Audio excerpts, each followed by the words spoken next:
Hey everybody, my name is Forbes Riley, and I'm an American actress and a TV host.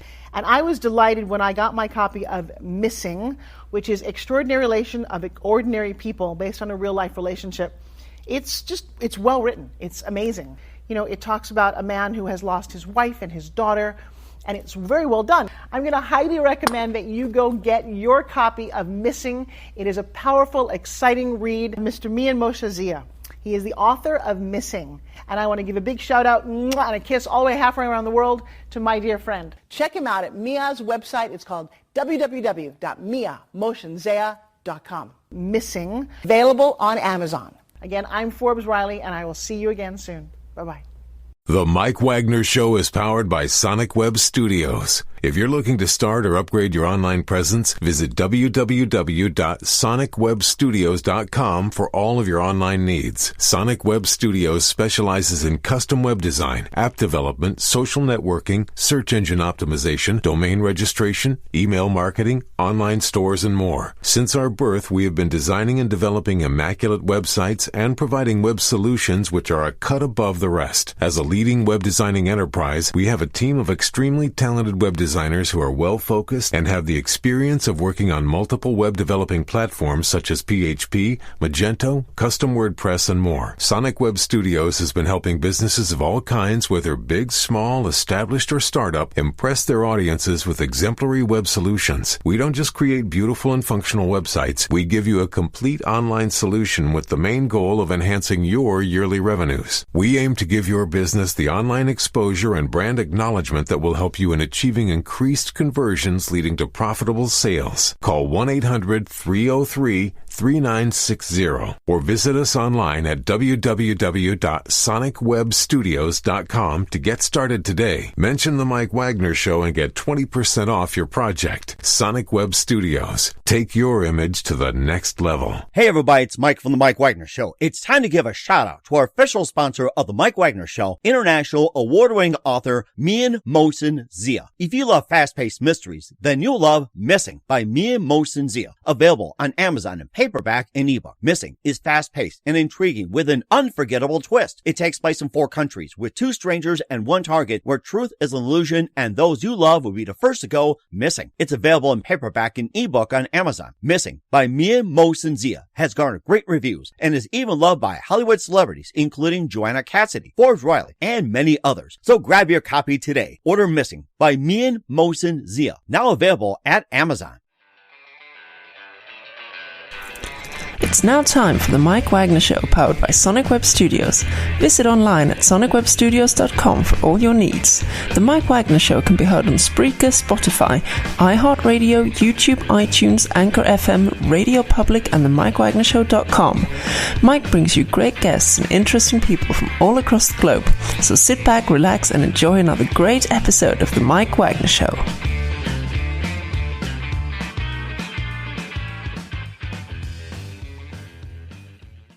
Hey everybody, it's Mike from the Mike Wagner Show, powered by Sonic Web Studios. Visit online at sonicwebstudios.com for all your needs. Looking at a professional website without breaking your budget? Sonic Web Studios is the answer. Sonic Web Studios offers fast, affordable custom web designs that blow the competition away. Call today, 1-800-303-3960. That's 1-800-303-3960. Or email to support@sonicwebstudios.com. Mention the Mike Wagner Show. Get 20% off your first project. Sonic Web Studios. Take your image to the next level. Also, time to give a shout out to our official sponsor of the Mike Wagner Show, international award-winning author Mian Moshe Zia. If you love fast-paced mysteries, you'll love Missing by Mian Moshe Zia. Available on Amazon in paperback and ebook. Missing is fast-paced and intriguing with an unforgettable twist. Takes place in 4 countries, 2 strangers, and 1 target, where truth is an illusion and those you love be the first to go missing. It's available on paperback and ebook on Amazon. Missing by Mian Moshe Zia has garnered great reviews and even loved by Hollywood celebrities, including Joanna Cassidy, Forbes Riley, and many others. So grab your copy today before it goes missing by Mian Moshe Zia, available on Amazon. Also, the Mike Wagner Show can be heard on the MikeWagnerShow.com. You can check our Facebook page at Facebook.com/The Mike Wagner Show. You can download and listen on Facebook, SoundCloud, Spreaker, Spotify, and iHeartRadio. Also on Anchor FM, iTunes, Google Play, Amazon, Audible, and Apple. Coming soon to Podbean, Buzzsprout, Pandora, and TuneIn. Heard worldwide on Geo 7, Radio Public, Himalaya, and more. Take the Mike Wagner Show with you on any mobile device. Subscribe to the Mike Wagner Show on the YouTube channel, and follow the Mike Wagner Show on Instagram and Twitter today. And don't forget to support the Mike Wagner Show at Mike Wagner Voiceover on PayPal, also Anchor FM/support. Also, check out the cool merchandise on Amazon.com with the Mike Wagner Show featuring great T-shirts. Also on Me and Motion Zia's Amazon website. Go to Amazon.com/Me and Motion Zia for some cool gift ideas. Also, pop sockets, T-shirts, hoodies, and more, and some great books to read as well. So go today on Amazon.com/Me and Motion Zia. We're here with a terrific gentleman who's a crime writer, novelist, radio host, and he's also very, very multi-talented. He established Bear Cable Advertising in the 80s. He's a host of True Crime Uncensored, also appeared on Investigation Discovery TV shows, and began his radio career in Walla Walla, Washington, Seattle, and Burien, Washington. I mean, this guy is just all over the place, and he also has a book and also turned into an adaptation called The Saint, which I remember was a very, very great TV series. We'll talk more about that. And also has Man Overboard, The Counterfeit Resurrection of Phil Champagne, which is nominated for an Anthony Award, Body Count, Murder and Family, and a lot more. Just a king scroll of accomplishments and life, ladies and gentlemen, from the Plus Studios in the beautiful Pacific Northwest, the very multi-talented radio host, crime writer, and novelist, and jack of all trades, the award-winning Burl Bear. Burl, good morning, good afternoon, good evening. Thanks for joining us today. Well, it's a rare pleasure, the pinnacle, the zenith, the apex, the Motorola of my career, to be on your show. Well, I gotta say this, after checking you out and realizing that you had written about The Saint, a complete history in print, radio, and TV, and I remember watching that great TV show. It's also a good movie as well too, and a big Saint enthusiast. You also had written a number of books, and you also had began radio in Walla Walla, Washington, hosted True Crime Uncensored. I guess the question is, where do we begin? But first of all, just tell us how you got started. Well, I was born as a young child, and it kind of went from there. Actually, I think the key to any success I had is when I was a newborn, my wonderful cousin Arnie tossed me in the air, as kids do with a baby, and whacked my head into a pipe. It totally traumatized poor Arnie. He thought he had done me in. I have no memory of it. I'm lucky I have any memory at all. And it caused him... Actually, I wanted to go to a neurologist in my 40s, and they examined my brain and said, well, this is interesting, that my little baby brain essentially rewired itself. And so all the areas of the brain that are supposed to do what they're supposed to do, don't do them. They're done somewhere else. They've been outsourced. And as a result, I have a very unusual brain. And some things I do quite well, and other things I can't do at all.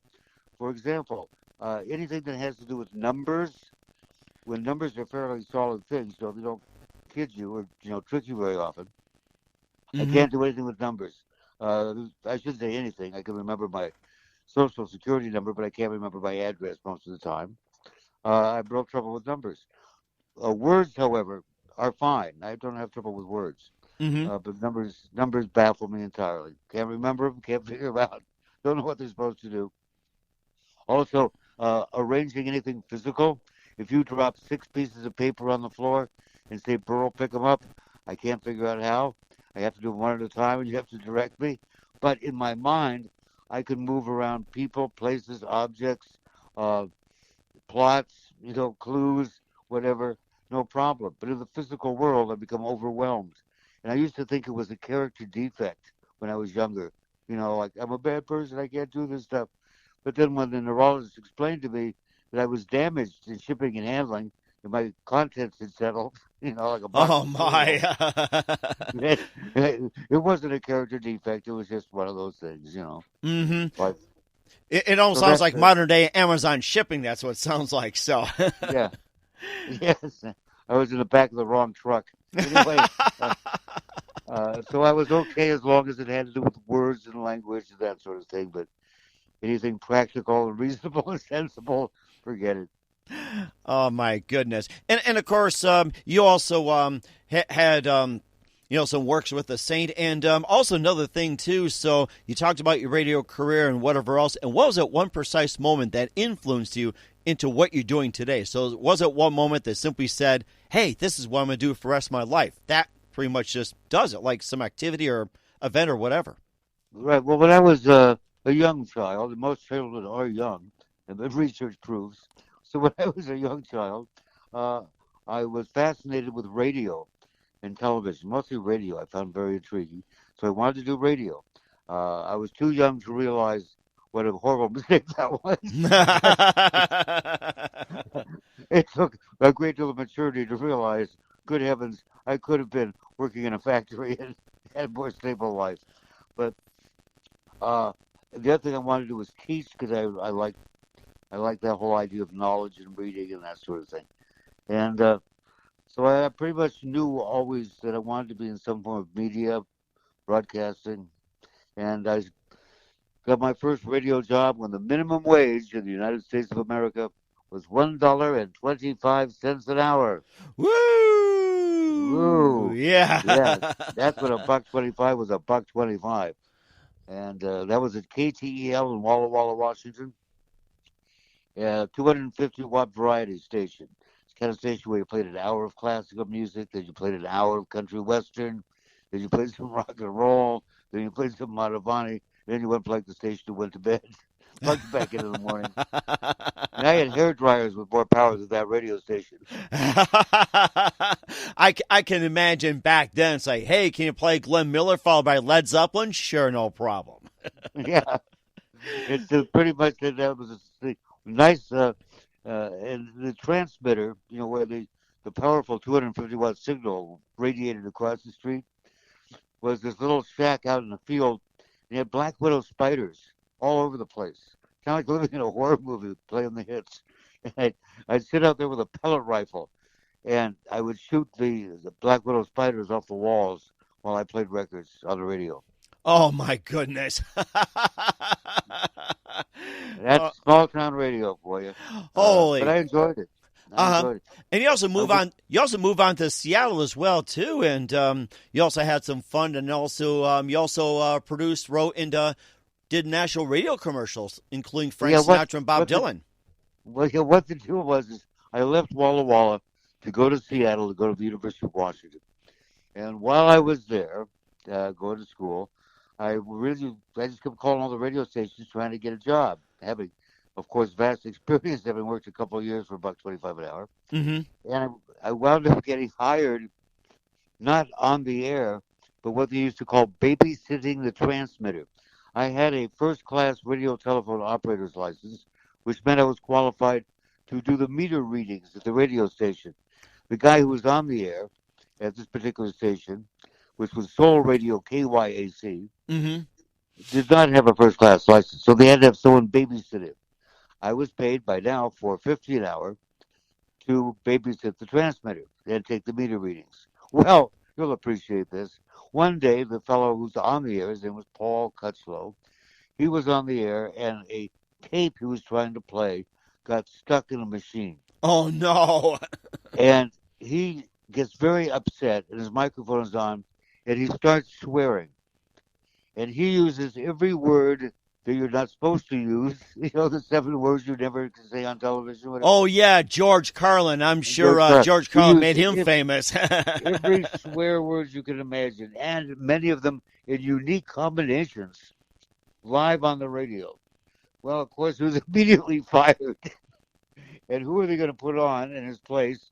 Well, we got this kid, Burl Bear, there, babysitting the transmitter. Let's put him on. Let's see how you like it. Yeah. See, no wonder he was swearing.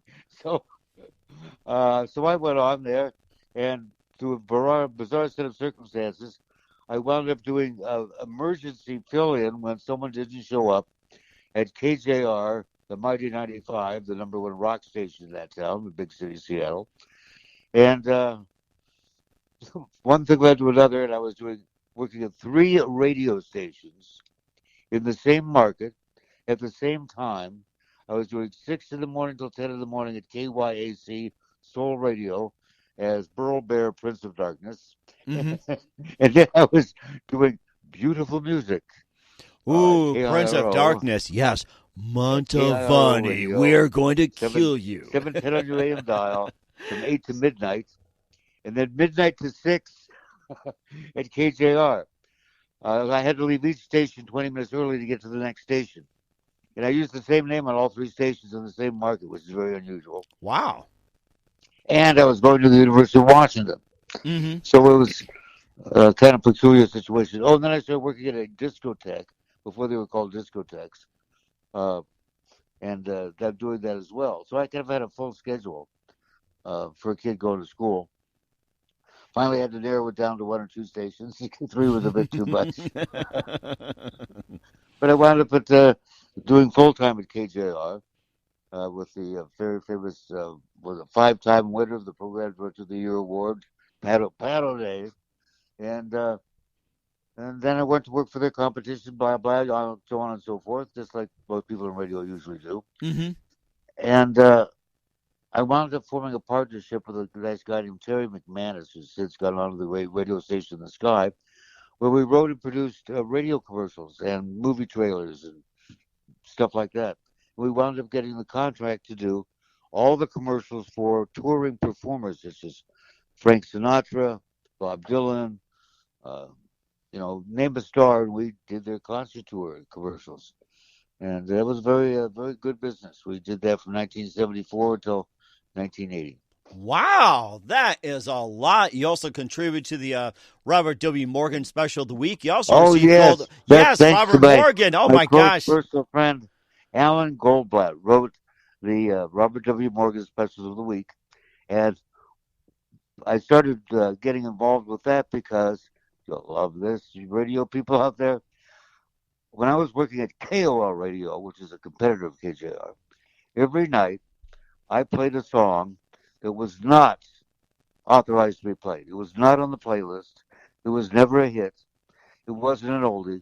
I brought it from home and advocated the album.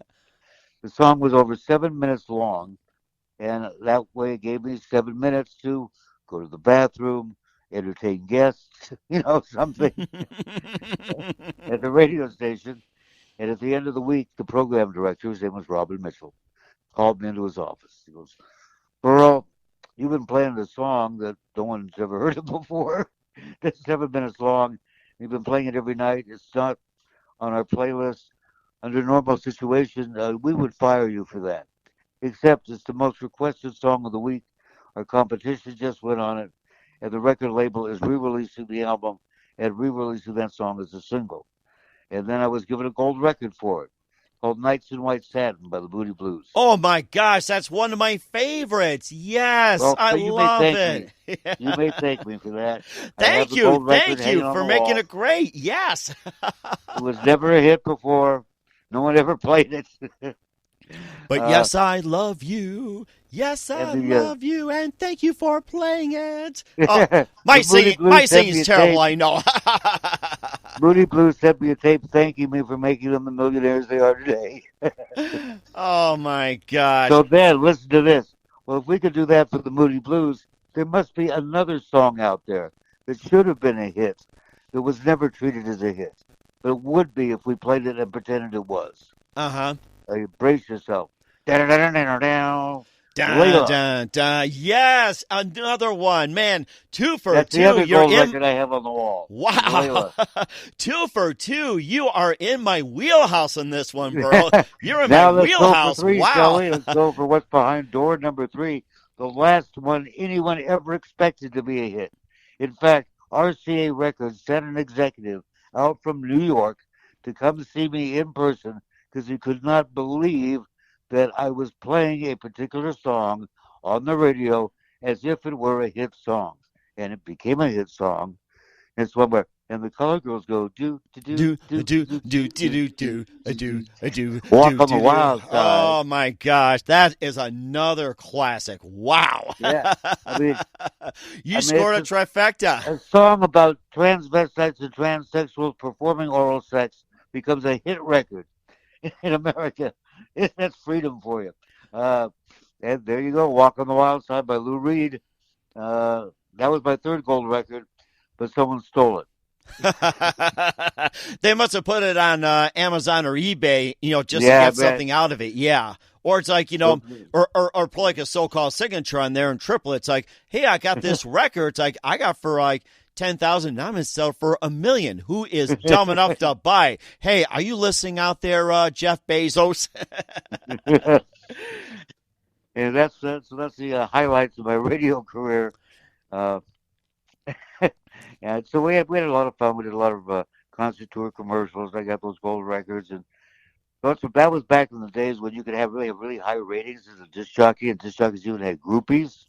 Which of course, it's hard for a Scully tape tech to get groupies, but when we had live disc jockeys, they were popular, and that was great. If you're a young man living a bit Randy, say, "Hey, Randy, come over here."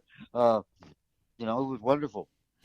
So my younger days were filled with all the things a nice young man could want, such as nice young ladies and rock and roll. So, Oh, and you'll appreciate this little tidbit. I'm sitting at the radio station, KOL as a matter of fact, playing the hits for the kids, and the night bell rings. What in the world? We were located out in the industrial area in the mud flats of some artificial islands in Seattle, Harbor Island. And so I go to the door, and I can see there's a taxi out there, like, idling, just in case the guy can't get in. And standing at the door, holding a guitar, is the lead guy of T-Rex, Bang a Gong, Get It On. Oh, yeah, that's one of my favorites. Oh, my gosh, yes. And I opened the door. Now, they had been on tour, and they'd played Seattle maybe 3-4 weeks earlier. I'd met the guy. And I said, what are you doing here? And he said, I don't know if you saw the news, but they're chasing me through the streets in London like it's Beatlemania all over again. He says, well, I went out to Heathrow Airport. He said, where can I go where I know somebody so I won't be totally alone, can kill a few hours, and not have people chasing me? And so I saw there was a flight to Seattle, so I got on the flight to Seattle, came here, took a taxi cab to your radio station. Now, will you let me in and we'll have some coffee and chat? I said, yeah, come on in. So he stayed there and co-hosted my show with me until 2 a.m. when I got off. And he took the cab back to the airport, flew back to London, and that was the last time I saw him. Wow, that was something. I mean, I wish somebody had a guitar would come knock in my studio and, well, I guess that's not it. No, I'm sorry. I guess that's a false alarm. One of my kids came down and decided to make an appearance, get a Coke from the fridge, and come back up or something. But, yeah, false alarm. Sorry. I thought it was T-Rex, or I thought it was Axl Rose or something. Yeah. Well, what the interesting was when Rod Stewart was with Faces, used to be called Small Faces, Itchy Coop Park. That was after he left the Jeff Beck group before he went solo. They came to town, and he was amazed, amused, aghast, and thunderstruck by the fact that I could play his songs on the radio. I'd play, because he could be in England and in London, and BBC never played the hits for the kids. They had to have these pirate radio stations. So he was really impressed that I played his music on the radio. He thought that was a big deal. I was kind of thinking about the whole pirate radio thing. It's like, I remember listening to The Who. Was it like The Who Sell Out? And they talk about wonderful Radio London. Yeah. Yes, and I remember that. I think pirate radio was encouraged because the BBC, from what I was reading, was very strict, very tight-lipped. Oh, yeah, they weren't playing the hits. They weren't playing the rock and roll bands or, alternative stuff or anything. So what you do is you get a boat with a tower attached to it and a studio, and you'd park it in international waters, X number of miles offshore, where there are no laws at sea. You're out there and you do whatever you want. What are they going to do to you? Exactly, unless pirates come in and try to take over the studio, which probably is not going to happen. You usually go for. I'm captain now. Yeah. And of course, it's like, there's no jewelry on a pirate radio ship. It's like nothing valuable, maybe a microphone, a board, headphones, that's about it. But it's like, what are you going to do with them if you steal them? Are you going to steal records or something? Well, yeah, I'll take that Bette Midler album. I'll take the Beatles here. Oh, it's worn? Yeah. Forget it. I think we'll have to settle for the Kinks, Jerry and the Pacemakers, the Who. Who is Led Zeppelin? No, thank you. Throw How about these some out. Cilla Black? Okay. Yeah. The Somali pirate guy, from whatever that movie. I'm captain now. And says, you go, I'm program director now. Yeah. Our matey. Yeah. And that reminds me of the time I was almost seduced by Tina Turner. Really? I'd love to hear more about that. Okay, is this adult? I won't use the adult language, just adult topics. I was a cute young boy. It was the summer of 1969, and I and Tina Turner had just come off stage. I'm backstage in Cold Creek Dome in Woodinville, Washington. And I had this girlfriend with me, rather buxom young lady named Nancy, very attractive, very nice-looking lady. And Ike Turner thought she was just gorgeous. And I'm sitting there talking with Tina, and Tina takes off her wig, plops it on the table, reaches under the table, and gently strokes my thigh and says, "You are a cute young boy." Well, I'm not going to argue with Tina Turner. You just don't argue with Tina. And she invites me to come to her motel room the next day at 2 o'clock in the afternoon for, in her exact words, an in-depth interview I'll remember the rest of my life because I am a cute young boy. Mm-hmm. Unfortunately, I'm supposed to be on the air playing the hits for the kids. Whoops. At 2 o'clock the next day. Yeah. So I said, "Oh, Miss Turner, can't we just do it now and get it over with?" Well, I guess that in-depth interview is probably better than playing for the kids. It's probably like the experience you had. She says, "Oh, no." She says, "I just got off stage. I'm hot and sweaty, blah, blah. I want to, be rested.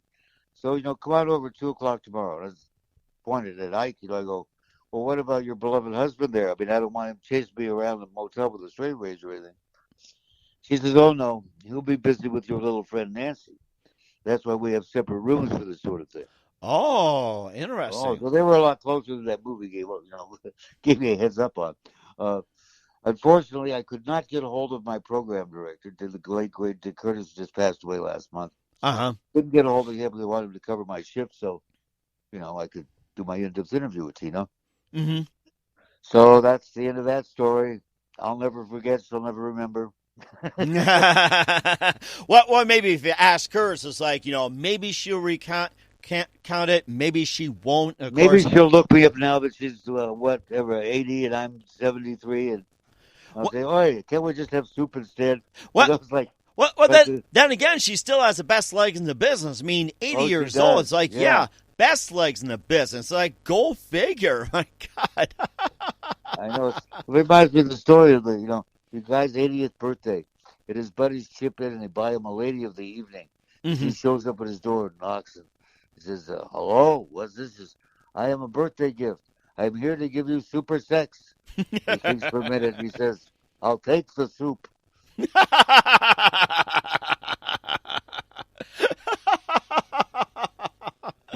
Oh, my goodness. Yeah, super sex. Take the soup. It's for taking the soup. Well, I'm sure I've got something as well, too. and going from radio over to summary books. We'll talk about that in just a minute. But first, listen to the Mike Wagner Show at the MikeWagnerShow.com, powered by Sonic Web Studios.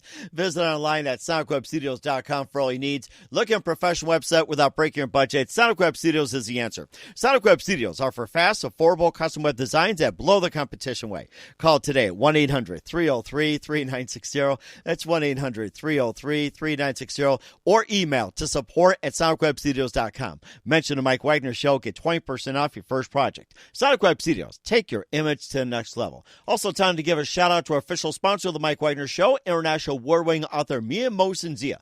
If you love fast-paced mysteries, you love Missing by Mia Mosen-Zia. Available on Amazon in paperback and ebook. Missing is fast-paced and intriguing with an unforgettable twist. Takes place in 4 countries, 2 strangers, and 1 target, where truth is an illusion and those you love be the first to go missing. It's available on paperback and ebook on Amazon. Missing by Mia Mosen-Zia has garnered great reviews and even loved by Hollywood celebrities, including Joanna Cassidy, Forbes Riley, and many others. So grab your copy today before it goes missing by Mia Mosen-Zia, available on Amazon.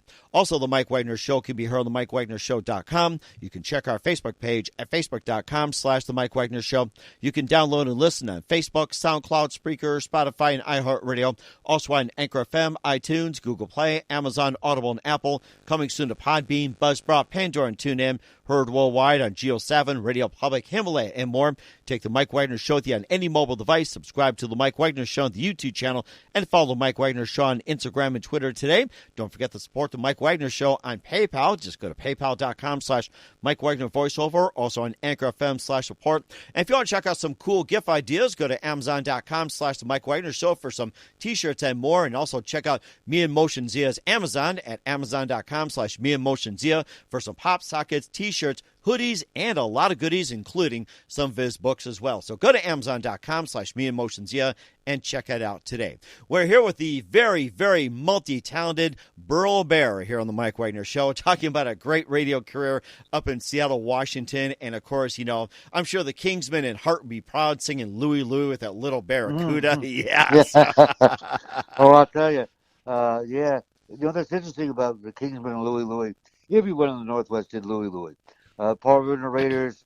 There wasn't a band in the Northwest that didn't play Louie Louie.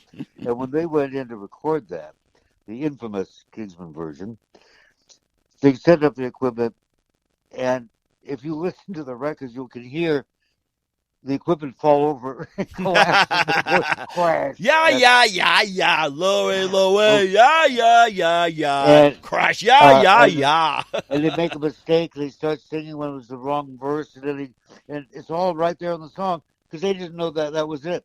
They were just rehearsing. But Carney Barton, who was the engineer, was recording it, and they finished the song run through. He goes, "Okay, that's it. You're done." Said, "Wait a second, we were just practicing." That's it. And it became history.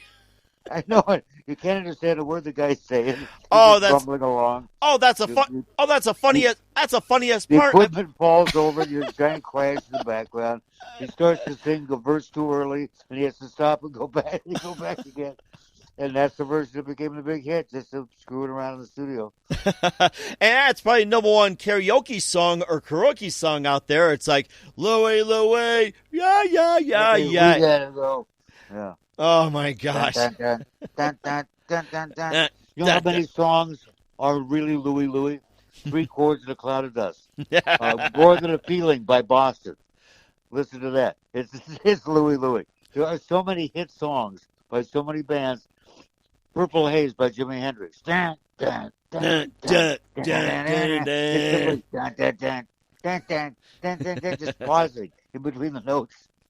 Oh my gosh! And you thought a lot. Louie. And you thought a lot of the original riffs came out of Motown, Detroit, but no, the Pacific Northwest. And of course, you know, Heart's also another one that comes to mind too. It's like the Wilson sisters. Oh my God, they're amazing. How about dum dum dum doo wah dum dum dum.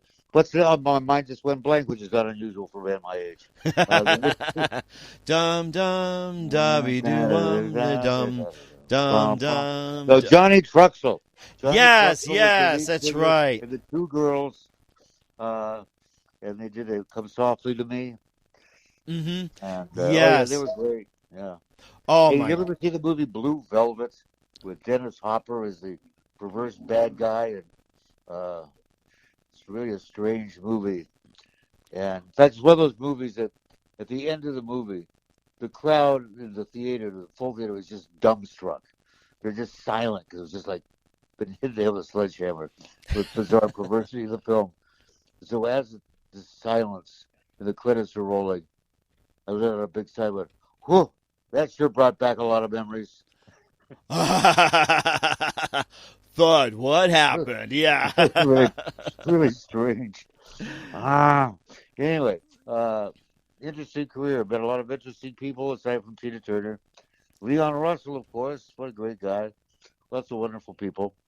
Oh yeah, yeah, Oh, yeah. yeah. Good old Leon. I gotta say that. So I'm just I'm just trying to think right here. So Leon Russell, it's like okay. I'm just Mad trying. Dogs and Englishmen. We used to do with Joe Cocker.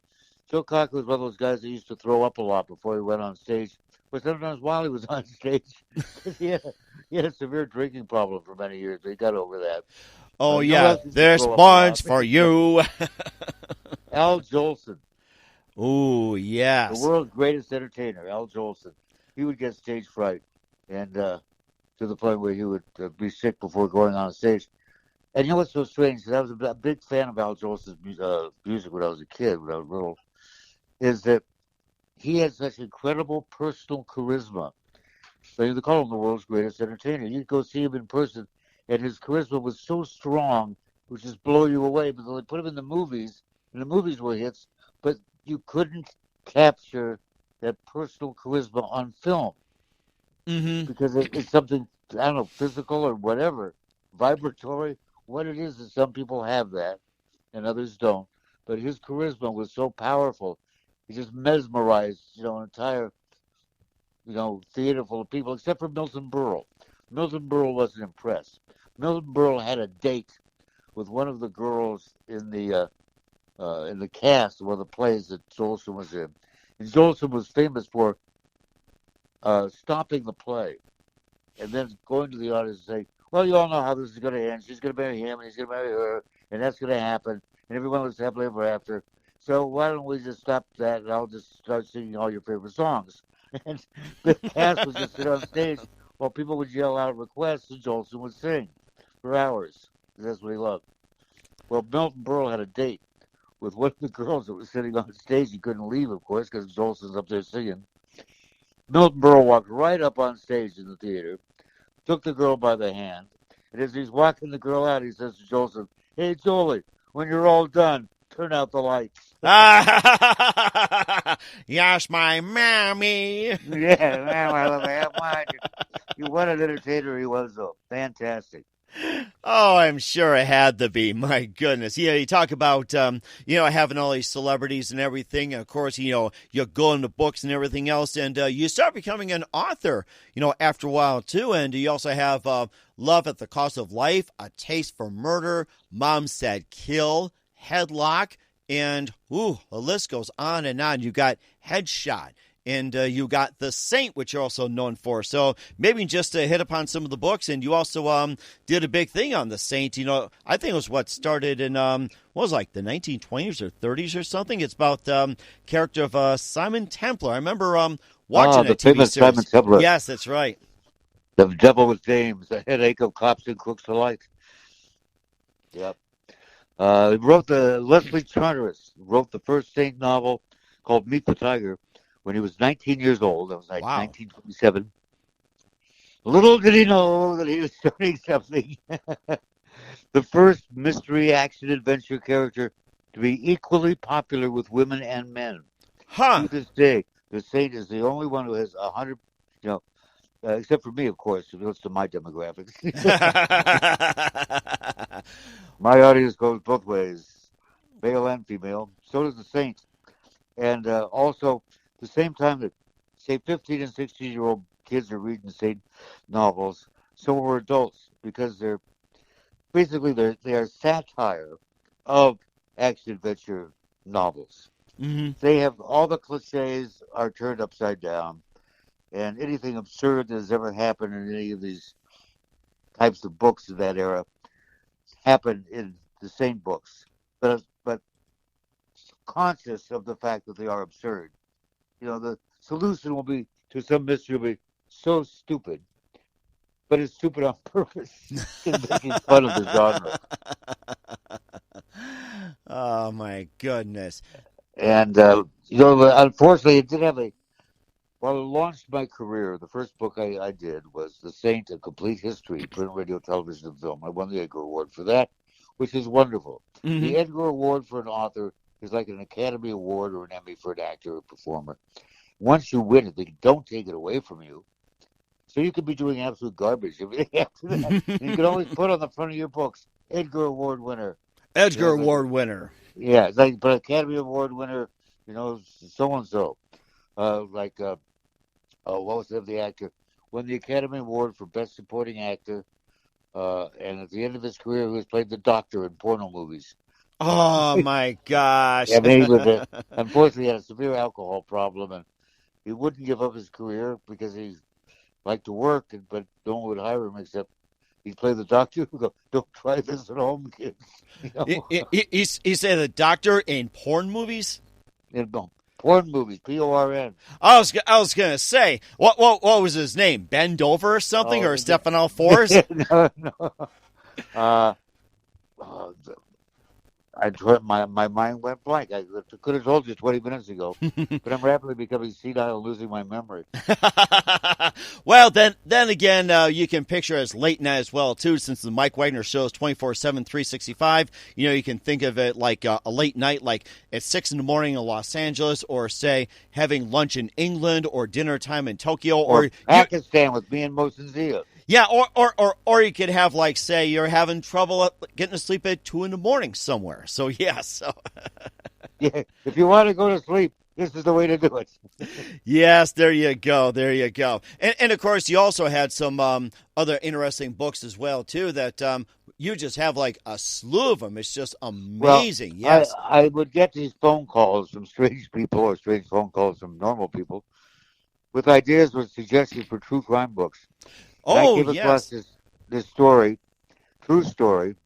It was a pack of lies. It was a true story about a pack of lies. Mm-hmm. And Man Overboard, the Counterfeit Resurrection of Phil Champagne. Here's the short pitch. 1982, Oregon businessman Phil Champagne dies in a tragic boating accident off Lopez Island, Washington. Mm-hmm. He's survived by one ex-wife, 4 adult children, an octogenarian mother, and 2 despondent children. 1992. Wow. Oregon businessman Harold Stegman is arrested by the United States Secret Service for printing counterfeit $100 bills in a tiny shed in Idaho. In addition to the bogus bills, Stegman has a fabricated Cayman Islands driver's license, a fraudulent United States passport, and Phil Champagne's fingerprints. This is a story of fraud, deception, trickery, lies, fine prime rib, and as Phil said, I didn't know I was dead until I read it in the paper. All things considered, I took it rather well. So he dies, everyone believes, in a boating accident, but he didn't die. Being as everyone thinks he's dead, he runs away from home and tries to start a new life, but winds up under another name, getting arrested for counterfeiting 10 years later. Strange but true. And, of course, as Paul Harvey would say, and now for the rest of the story. Yes. Yes, that's right. And, of course, we'll talk more about true crime and how you got inspired in just a minute. You listen to The Mike Wagner Show at themikewagnershow.com, powered by Sonic Web Studios. Visit online at sonicwebstudios.com for all your needs. And brought to you by our official sponsor, The Mike Wagner Show, international warring author Mia Mohsen of Missing, available on Amazon and paperback and ebook. We'll be back with the multi-talented and award-winning Burl Bear after this timeout. The Mike Wagner Show is powered by Sonic Web Studios. If you're looking to start or upgrade your online presence, visit www.sonicwebstudios.com for all of your online needs. Call 1-800-303-3960 or visit us online at www.sonicwebstudios.com to get started today. Mention the Mike Wagner Show and get 20% off your project. Sonic Web Studios. Take your image to the next level. Hey everybody, my name is Forbes Riley, and I'm an American actress and a TV host. And I was delighted when I got my copy of Missing, which is Extraordinary Relation of Ordinary People, based on a real-life relationship. It's well written. It's amazing. You know, it talks about a man who has lost his wife and his daughter, and it's very well done. I'm going to highly recommend that you go get your copy of Missing. It is a powerful, exciting read. Mr. Mian Moshe Zia. He is the author of Missing. And I want to give a big shout out and a kiss all the way halfway around the world to my dear friend. Check him out at Mia's website. It's called www.miamotionzea.com. Missing, available on Amazon. Again, I'm Forbes Riley, and I will see you again soon. Bye-bye. Hey everybody, it's Mike from The Mike Wagner Show. The Mike Wagner Show can be heard on over 30 podcast platforms, including Facebook, SoundCloud, Spreaker, Spotify, iHeartRadio, Anchor FM, iTunes, Google Play, Amazon, Audible, Apple, and more. Coming soon to Podbean, Buzzsprout, Pandora, and TuneIn, where The Mike Wagner Show interviews great guests, cool conversation, lots of laughs, coffee, and more. Take The Mike Wagner Show with you on any mobile device. Subscribe to The Mike Wagner Show on the YouTube channel, and follow The Mike Wagner Show on Instagram and Twitter today. Hey, this is Ray Powers. And if there's one thing you can count on in these unpredictable times, it's that you're in good hands getting some great radio, courtesy of The Mike Wagner Show.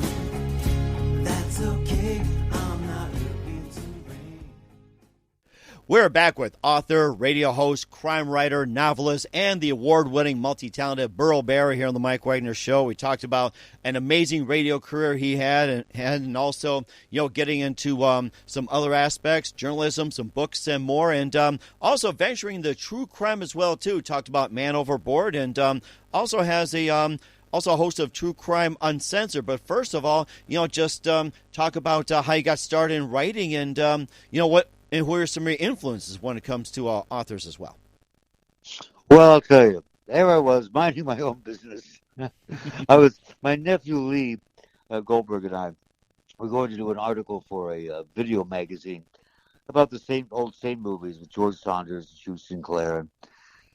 And Lee had a brilliant idea that surpassed me, and he didn't tell me about it.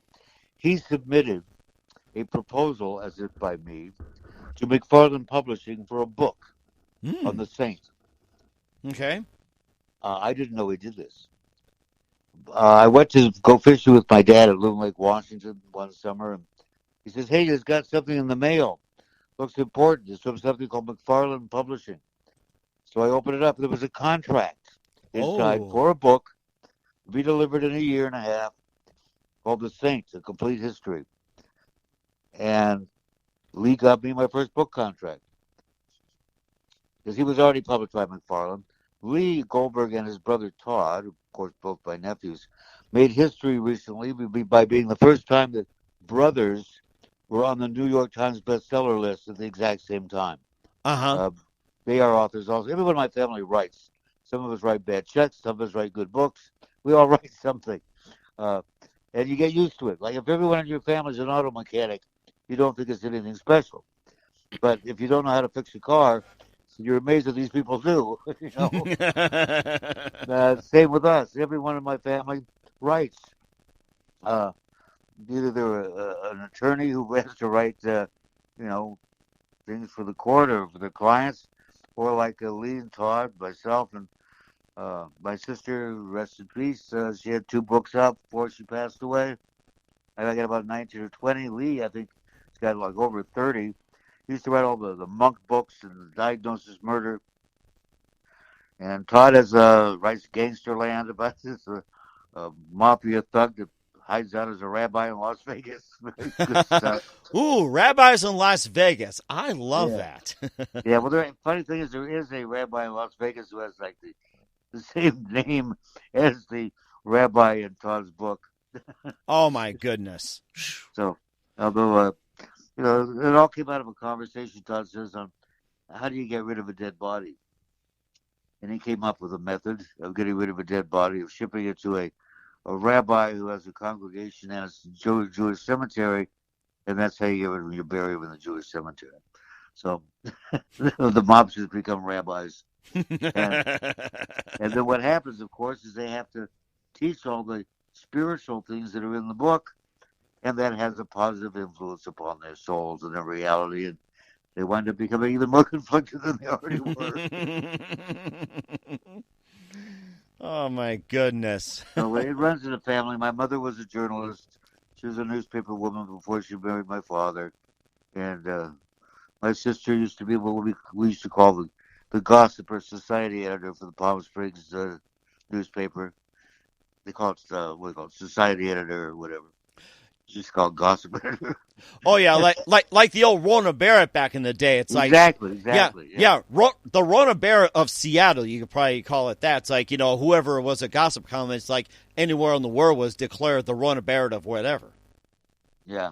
Well, my sister was at from Palm Springs, California, where there's plenty of nightlife and plenty of celebrities. Playground of the stars, they used to call it. Palm Springs, yes, I remember The that. great thing about Palm Springs is it's always hot there, even in the winter, except when the sun goes down. Oh my goodness, yeah. They got some good fudge down there, no streetlights. That's to discourage crime. By not having streetlights, they encourage people to stay home. Well, in dark out. today's times, it probably would, but of course, you got the palms. It's like, what else do you really need? I guess that's the thing. What else do you really need? So, 18-year-old twins and some good Chinese food. So I see. Well, I told I was married for many, many years to a woman who unfortunately got early onset Alzheimer's. But I was joking with her dad one time, and I said something about, 20-year-old twins, and he looked at me and said, "Son, you're not wired for 220." Not wired for 220. That's yeah, interesting. I'm wired for 220. That was pretty good. Oh my gosh. And of course, I have the books as well too. You also hosted the True Crime Uncensored podcast, and tell us about that and how you got started into being a podcast host. It's very amazing. Well, I mean, it wasn't nationally called ranked. a podcast in those days. When we first started, there was no such word as podcast. It was just an internet radio show. My friend Matt Allen, Magic Matt Allen from Sirius XM 70s on 7, for years has been doing an internet show from his backyard called Outlaw Radio. And I became a regular on his show. And then it was suggested that I do the hour before his show. So, I mean, this was the only thing. There was nothing else. There's no other programming on the station. It's his show, on Saturdays from 3 to 6, and then an after show that would go to 4 in the morning or something. But so I started doing a show for an hour before he came on called True Crime, later called True Crime Uncensored. And I had a great co-host named Don Waldman, who was a family law attorney, a brilliant fellow. Unfortunately, he suddenly dropped dead one day, and that made an opening for a new co-host. So I got Howard Lapidus, manager of the Stars. He's the guy who created Celebrity Rehab. He did the Tom Green movie, Freddie Got Fingered. Oh, that was like the Ultimate Academy Award. It was like, what, maybe like... Yeah, he got the Razzie, four Razzies Awards. What was like 50 Razzies he had? That was like an all-time like record. Yeah. Oh my God. Anyway, so he became my co-host. And then, 2 August ago, he suddenly died. So being my co-host is not a good, safe place to be. So the show is not done by myself. Our self-fact checker, Mark Boyer, checks all the facts about our guests so that we can correct them when they get their life wrong. Mm-hmm. And I'm blessed. Someone you should have on your show, that's been on my show several times, is Punch. That's Pavle Stadimirovic, the world's second greatest diamond thief. Interesting. The world's greatest diamond thief was his father, because his father never got caught. Punch, however, got caught. But he's the second greatest. He's the guy who trained the people who later became the Pink Panthers, who, famous for all the jewel robberies. Every cinematic heist you've ever seen in the movies is based on one of the heists done by my pal Punch. He's reformed now. He's no longer a criminal. But he says there are days when all he can remember and all he can think about is being on top of those roofs in the Diamond District in New York in his black ninja outfit slithering down the back of 47th Street. Oh my gosh. In 1992, I mean, these are things that aren't even talked about, that people don't know until I have a book coming out about it, hopefully some movies. 1992, over $1 billion, with a B, $1 billion in diamonds and precious gems stolen. got away with it, 100%. Wow. That is Never, something. his dad never a day in prison, never prosecuted. He had 6 offices in the Diamond District, and he had 6 crews robbing the Diamond District. But everyone was in on it. The security firms were in on it. The safe manufacturing firms, because they can sell the people who do safe, they're in on it. People being robbed, it's an inside job, because diamond heists are termed the ultimate victimless crime. And why is that? And what is the lure of it? Very simple. If you are a diamond or jewelry manufacturing firm, and you're insured for $100 million, and you get robbed of all your inventory, you get it all replaced by the insurance company within 2 weeks. 2 at full weeks. retail value. Really? Even though you couldn't sell that inventory in 2 weeks, right? But the insurance company, in their contract, you'll get full retail value of your entire inventory within 2 weeks. Really? It's great for cash flow, yeah. Really? That's why diamond companies love to be robbed. and of course, the question is, why 2 weeks? That's why I'm wondering is why 2 weeks instead of the usual, Well, they need operating capital, and that's just the way it is. I mean, the odds of a diamond manufacturing firm being robbed are very low. I mean, how often is there a giant diamond mega heist? I mean, they're so rare and so lucrative that they always make big news, like these ones where the guy goes in and 15 seconds later he walks out with umpteen millions of dollars in diamonds. And even though they're probably all inside jobs, no one knows. It's not always, you can't prove it, except in a few cases where it becomes really obvious. But on some things you wonder why no one ever thought of before. His dad, for instance, the guy who never got caught, there's a vault, right? And in that vault there are safes. And how are you going to get this impregnable vault? You ever bother to think about what about the floor? If you went in from underneath from the office downstairs, and just went in the floor and came up in the middle of the vault. why bother to break into it? You just go in through the floor. Duh. The other one, I saw the movie The Inside Man. I don't know if you saw that one. Where the guy the whole time is actually inside the safe. Inside the that's exactly safe? what Punch's dad used to do. The alarms would go off. The security people would show up. No, false alarm. There's nobody here. That's because he was already inside the safe with the door shut. Well, I'm sure he might have had like a 6-pack, some jerky or whatever it is, some magazines, and maybe a little sit in there and sleeping. wait till they leave, then take off all this stuff. One that cracks me up, though, his dad was hit and punch over the head with a newspaper. His Punch and his guys go in and they rob this jewelry manufacturing firm. Well, I think it was like $13 million or $3 million in diamonds and stuff. But in the morning, the place is raided by the feds, and the employees are arrested. Now I got to back up. When he breaks into this place to open the safe, he stumbles over some burlap bags, big canvas bags. And what the hell are these things? Well, it turns out that what those things were millions and millions and millions of dollars. Whoa. Cash. These people have been laundering money for the mob. And so Punch stole the diamonds but left behind all the millions and millions of dollars in the bag. He didn't know they were there. That's what it was. Didn't know what it was. This is the headlines of the paper. Millions of dollars. The money laundering. Daddy didn't know they were the paper. Couldn't you look in the bag? Oh, my gosh.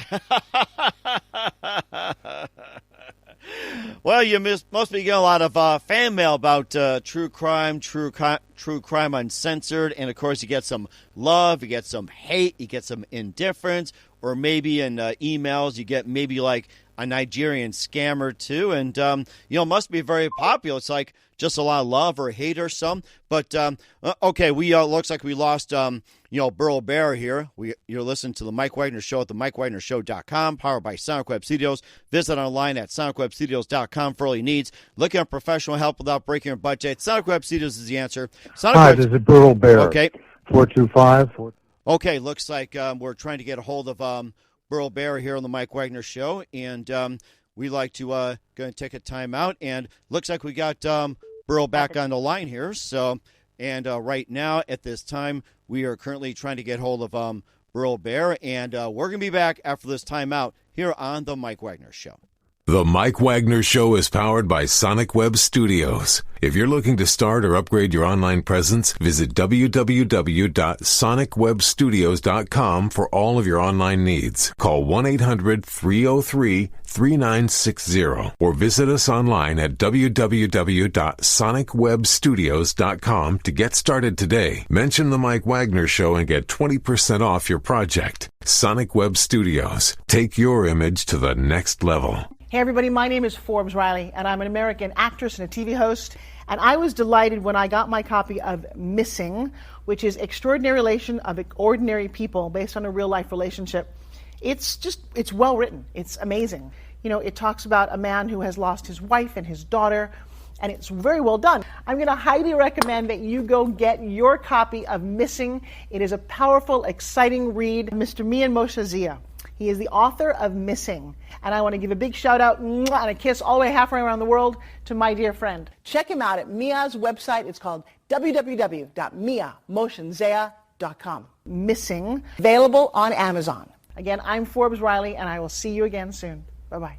Hey everybody, it's Mike from The Mike Wagner Show. The Mike Wagner Show can be heard on over 30 podcast platforms, including Facebook, SoundCloud, Spreaker, Spotify, iHeartRadio, Anchor FM, iTunes, Google Play, Amazon, Audible, Apple, and more. Coming soon to Podbean, Buzzsprout, Pandora, and TuneIn, where The Mike Wagner Show interviews great guests, cool conversation, lots of laughs, coffee, and more. Take The Mike Wagner Show on any mobile device, subscribe to The Mike Wagner Show on the YouTube channel, and follow The Mike Wagner Show on Instagram and Twitter today.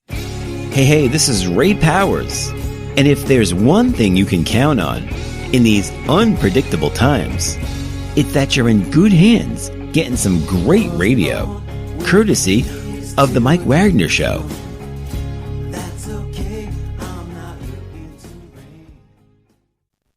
All right, looks like we established a connection with Burl Bear here on the Mike Wagner Show, and you talk about true crime. So about true crime Uncensored, and of course you got a lot of love mail for it, some love mail, hate mail, and everything else.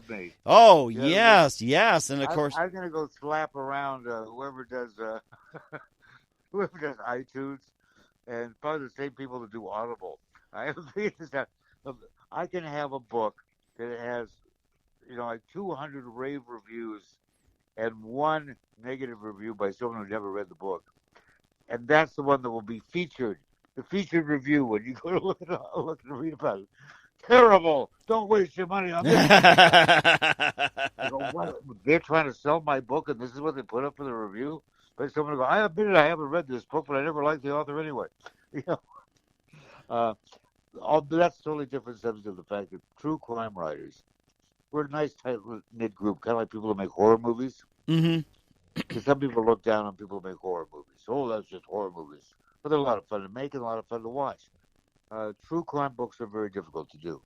When I first started, Gary C. King, who's a very well-known award-winning true crime writer, said, well, be prepared to cry a lot. Mm-hmm. You're going to have to talk to people who lost their kids, lost their loved ones. So it's very tragic business. And he was right, it is. Kids being murdered, people being murdered, Ted Bundy, all these characters. So it's a lot of work. No one gets mad at newspapers for telling the story of a horrible crime or a magazine. But if you spend a year and a half of your life researching every aspect of a story and then write it comes out as a book, you're going to get mail saying, oh, you blood-sucking leech, you're making money off of other people's misery. No one says that to the people on TV, doing the news. But why do they pick on us? Because we give a more in-depth story and do a lot of work. The other one that gets me is one of the most difficult things about doing a true crime book is you get court documents, trial transcripts. They're really boring, unless you're participating, is to take that information or those exchanges that are important and put them in a book in a way that fits with the narrative flow that you have. It's very difficult. And then you go, oh, this book is nothing but a bunch of trial transcripts shoved between the covers. Like that would be some easy thing to do. So as long as they're being so critical, I say, send me your true crime book and let me review it. Of course, they don't have one to review because they haven't written one and don't know how. Uh-huh. So that's my soapbox rant of the day. And then we have fans who really like us, which, of course, I'm very grateful for those. One of the great pieces of advice I was given by the executive editor of Kensington Publishing, with whom I've written lots of true crime books, was Michaela Hamilton said to me, Burl, remember this very important thing. You write books for people who like your books, not for people who don't. Huh. And interesting. That's a very important point, because I would read the reviews, and if there was 10 good reviews from people who like my books and one horrible review, I would obsess on the horrible one. Well, what can I do to make that person happy? Nothing. You know? Mm-hmm. Like people either like your radio show or they don't like your radio show. And if they like it, they really like it. And that's who you do the show for. You're doing it for people who are listening to it right now, who enjoy it. Mm-hmm. And they're having a good time. People who aren't listening aren't enjoying it, and they could care less. You know, and you're not talking to them anyway. And of course, the whole adage is that you can entertain everyone, but you can't please everybody. And the ones that criticize, you're never going to make them happy. So push them to the side. What I do when they give me a real bad review, like, oh, this guy can't, he ain't got no culture, whatever they say. I say, well, I'm really too sorry that you didn't like this book, but I'll tell you what, I make you a promise. I will keep writing books, and you keep buying them until you find one you like. And then let me know. There you go. I like that philosophy. I'll have to put it on my show and give advice to everybody else. That's right. Really good. If you good. don't like this show, please keep listening. And I'll do my best to do one you like. Let me know when I've achieved it. Yes, that's right. Exactly. And where can we find True Crime and True Crime Uncensored at? Well, you can find it on iTunes, Spotify, all your podcast platforms, of course. Just do a search for True Crime Uncensored. Burl Bear, B-U-R-L, B-A-R-E-R, and you'll find it. If you want to listen to it live, and I don't know why you would, but if you want to, here before I start editing and fixing it, you can find it Saturday afternoons, 2 o'clock Pacific time, 5 o'clock East Coast time, 13 hours later, Pakistani time. I always mention that because me and Mohsen Z has been on my show a couple times. Mm-hmm. And he's a Pakistani author of a great future. Unlike me, my future is all used up, but he has a great future ahead of him. He's an excellent author, great marketing guy, and a good friend of mine. Although I haven't met him, but we talk on the phone a lot. Mm-hmm. And I read about the first one of his books. I read about, I think it was Once, was the title of it, came out about 10 years ago or something. And I was very impressed, not necessarily by the plot, kind of similar to Fair to Remember, the old movie with Cary Grant, similar sort of thing. But he did something no other author had done at that time. He had an ebook, and it had links in it to original music to go with the book, original poetry, all sorts of other, like bonus features on a DVD. He said it was bonus features in a book. Huh, interesting. And very clever. And it had never been done before. Now, it's not uncommon. But he was way ahead of the curve on that. I said, this guy is a talent to watch. The very fact that he thought of that. And I've been very happy that I wasn't wrong. He is a very talented fellow. A very nice guy, too. Very sincere. So I'm glad he's sponsoring your show. Shows he's got good taste. Yeah, yes, one of the best in the business. I got to say that. A big shout out to me and Mohsen Zia for doing my marketing, branding, and everything else. So if you're out there, if you're looking for some good marketing and branding, go to me and Mohsen Zia and say, hey, I want you to do my show. And yes, yeah.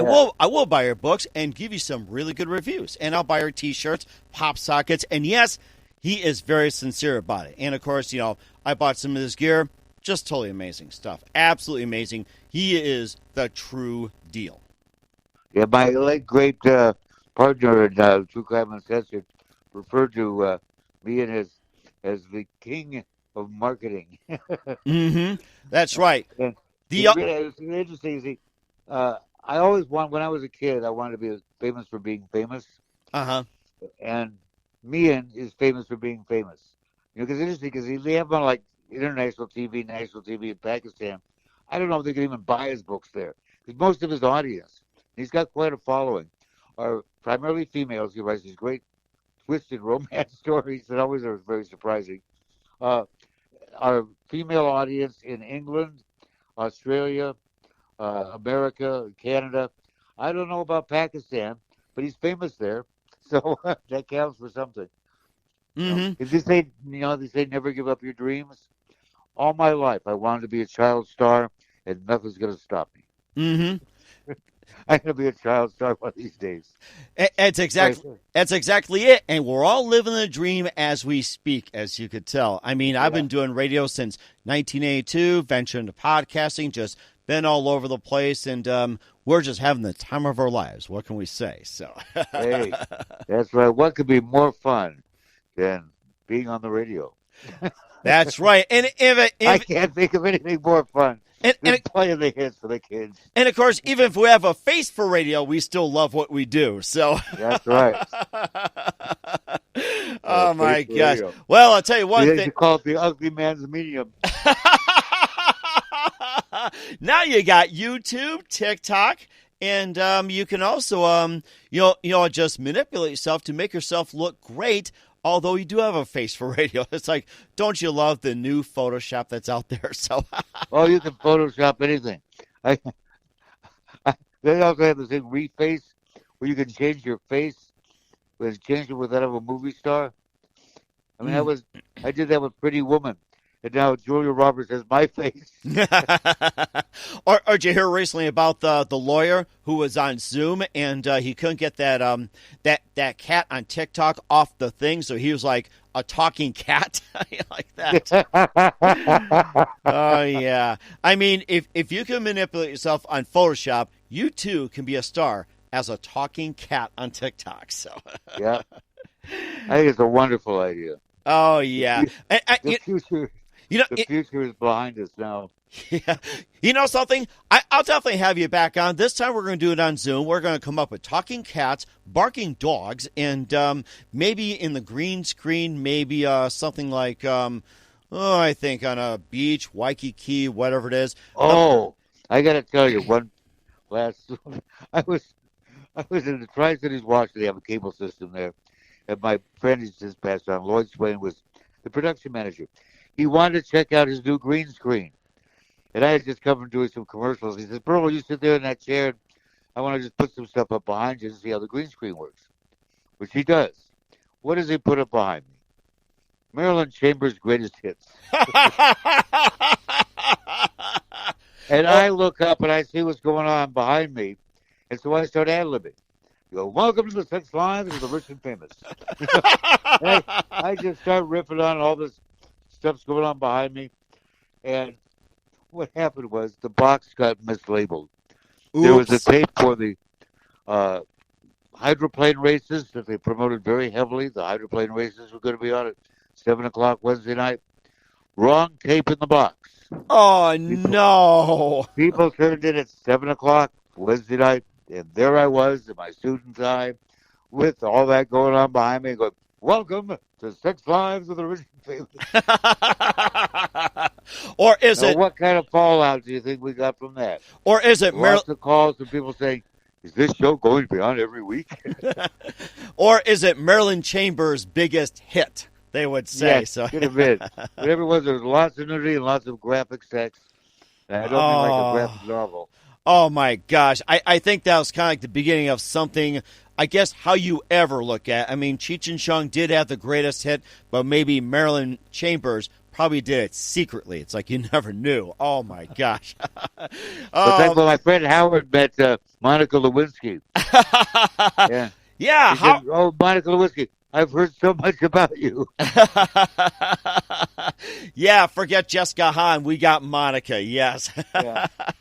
Oh my gosh. You know something? We'll definitely have you back on, Burl, and we got to do this on Zoom and more. We got Burl Barer, the multi-talented author, crime writer, novelist, radio host, and extraordinaire on the Mike Wagner Show. And a very big thank you for your time. You've been just absolutely amazing. I just love what you got. And also, just tell us about your upcoming projects, what's your website, how do people contact you, where can people purchase your book, check out your merchandise, and more. BurlBarer.net. That's BurlBarer, as in more naked. BurlBarer.net. You'll see my charming face, There's No Disgrace, and links to all my books and stuff like that. Also, True Crime Uncensored on OutlawRadioLive.com, Saturdays at 2 o'clock Pacific Time. And, of course, it's the show. I have about 100 of the shows are up on iTunes, Spotify, Anchor FM, all the podcast venues. So I'm ubiquitous. You can find me almost anywhere, whether you want to or not. That sounds like an amazing idea. Once again, Burl Barer, a very big thank you for your time. You've been absolutely terrific, amazing, awesome. I think I've come up with a king scroll of just about new Quasar, Motorola, Zenith, RCA. I'm pulling out the hardwood right now. In the meantime, we're looking forward to having you again soon. Just keep us up to date. We'll definitely have you back on, and I'm going to have that Quasar or Magnavox right behind me, and we can talk more about it. Looking forward to having you again soon, and definitely all the best, and we must keep in touch. That is a fact, Jack. Hey, everybody, my name is Forbes Riley, and I'm an American actress and a TV host, and I was delighted when I got my copy of Missing, which is Extraordinary Relation of Ordinary People based on a real-life relationship. It's well written. It's amazing. You know, it talks about a man who has lost his wife and his daughter, and it's very well done. I'm going to highly recommend that you go get your copy of Missing. It is a powerful, exciting read. Mr. Mian Moshe Zia. He is the author of Missing. And I want to give a big shout out and a kiss all the way halfway around the world to my dear friend. Check him out at Mia's website. It's called www.miamotionzea.com. Missing, available on Amazon. Again, I'm Forbes Riley, and I will see you again soon. Bye-bye. The Mike Wagner Show is powered by Sonic Web Studios. If you're looking to start or upgrade your online presence, visit www.sonicwebstudios.com for all of your online needs. Sonic Web Studios specializes in custom web design, app development, social networking, search engine optimization, domain registration, email marketing, online stores, and more. Since our birth, we have been designing and developing immaculate websites and providing web solutions which are a cut above the rest. As a leading web designing enterprise, we have a team of extremely talented web designers who are well-focused and have the experience of working on multiple web developing platforms such as PHP, Magento, custom WordPress, and more. Sonic Web Studios has been helping businesses of all kinds, whether big, small, established, or startup, impress their audiences with exemplary web solutions. We don't just create beautiful and functional websites. We give you a complete online solution with the main goal of enhancing your yearly revenues. We aim to give your business the online exposure and brand acknowledgement that will help you in achieving increased conversions leading to profitable sales. Call 1-800-303-3960 or visit us online at www.sonicwebstudios.com to get started today. Mention the Mike Wagner Show and get 20% off your project. Sonic Web Studios. Take your image to the next level. Thanks for listening to the Mike Wagner Show, powered by Sonic Web Studios. Visit online at sonicwebstudios.com for all your needs. The Mike Wagner Show can be heard on Spreaker, Spotify, iHeartRadio, iTunes, YouTube, Anchor FM, Radio Public, and themikewagnershow.com. Please support our program with your donations at themikewagnershow.com. Join us again next time for another great episode of The Mike Wagner Show.